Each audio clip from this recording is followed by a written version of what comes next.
ايش رسالتك يا فندم؟ ما بدي اوصل ولا اي رساله. انا قلت لك قبل شوي ما بحب جلدك غير ضفرك، وانا رسالتي بدي اوصل رساله للعرب، ما حدا يتدخل في فلسطين. فلسطين احنا اللي بدنا نحررها، القدس احنا اللي بدنا نحررها، وما حدا له شبر فيها.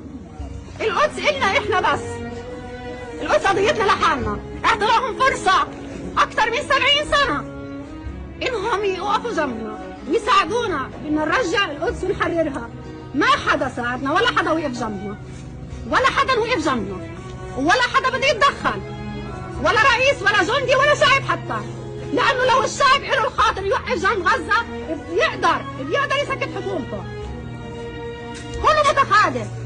خلاص رسالتهم وصلت لنا، رسالتهم وصلت لنا. انتم ما بدكم تساعدونا بتحرير القدس، خلاص القدس احنا اللي هنحررها، بس ما حدا فيهم هيزورها ان شاء الله.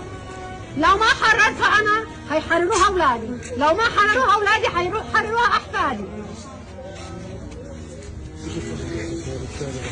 يعني اسرائيل بتستهدف الاطفال والمدنيين؟ انت شو شايف؟ انت شو شايف؟ انت هاي عمرها اسبوعين، الاميره عائشه اسبوعين عمرها، وديناها على ولدت بالاماراتي ولسه ما عملناها شهاده ميلاد، ما عملناها شهاده ميلاد، اسبوعين عمرها. شو بدها؟